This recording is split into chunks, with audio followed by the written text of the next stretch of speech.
babuuziza mwebaleko musibye mutya abantu b'Erwemiyaga, musibye mutya abantu b'e Uganda, musibye mutya abantu ba Buganda. Tusanyuse nnyo okutuuka wano e Bulange e Mengo etujjako okulaba ku etukyalako mu mbuga ya Ssaabasajja kubanga Ssaabasajja ekisooka akwata ku communities z'ensi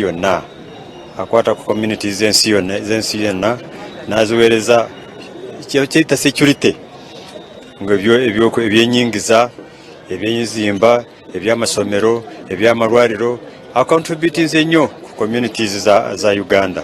N'olwekyo njagala kutwala mukisa guno okumwebaza nekyetugenda mu kyokka ekyokudduka kiri kya health is contributing on health. Twagala kumwebaza nnyo ne kabineti ye n'abateekateeka bonna okulaba nti basobola okukuza amazaalibwa g'omutanda ogw'omulundi ogw'ensanvu. Twagala kwebaza n'emirimu yonna gyakoze.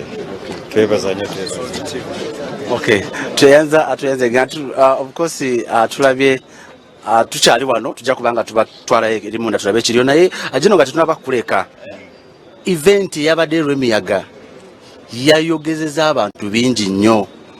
Ensonga eyo amazima omaliridde gwagenda okujja osigukule honale babaddeyo Sekikubo mu kifo kye kyabaddemu. Ensonga eyo bwe sitagikubuuza Bannayuganda bajja kulowooza mbaliddemu olwo. Ensonga ya launch twabadde tulaunchinga consultative meetings zaffe ezigenda okuddako tutuuke ku bantu tubanyonyole bwe kiba kyetaagisa tuyite na Honorable Sekikubo naye atuwa accountability kyakoledde abantu emyaka 25 kuba tugenda okulaba tulabayo abakaaba tulaba amataka gaabwe tulaba buli kimu kyonna waliwo bye tujje ne mu makomera byateekayo ng'omuntu. N'olwekyo bye tujja okulwanyisa bw'aba asobola tweyungeko tulwanyise ffenna naye bw'aba tasobola ajja annyonnyola abantu lwaki abadde akola bw'atyo. Tusuze okulaga abantu ekibi abantu bajja kusalamu ekirungi nekyo naye nze kwesimbawo okubajjako bye babaddeko tubateeke mu nkolaakolana oba enteekateeka y'Erwemiyaga ey'enkye gye twagala. Nsonga ki enkulu ennyo z'ogamba nti abantu b'Erwemiyaga bakaaba olw'okuba tezikoleddwako? Ekisooka land grabbing is the first and foremost. Ate nosanga nga grabbed by the member of parliament.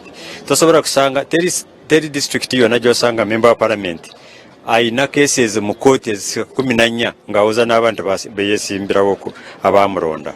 It is not anywhere. Kiri mu Erwemiyaga yokka. Ekyokubiri amalwaliro ogenda okulaba abantu abujjanjabi onobeera ng'owoza n'ettaka ly'eddwaliro mbu nalyo waligula liryo naye n'abantu n'eddwaliro oganye ligendewo.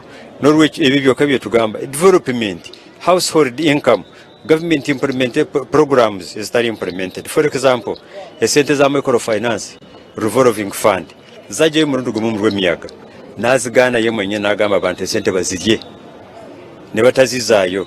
Kati tunasanze okukebera microfinance nga tulina sente ezaffe ziri ez'Erwemiyaga ez'emirundi 2 tezirina gye ziraga kubanga bati tebazikomyawo teri gwe baziwa omulala. N'olwekyo ne kitwagala kukinyonyola abantu bakitegeere nti ekyo nakyo yakola nsobi era tugenda gigonjoola n'ebirala ebiri bwe ebitugo ebyo. Yes. Download the Salt Media app from the Google Play Store and the Apple App Store.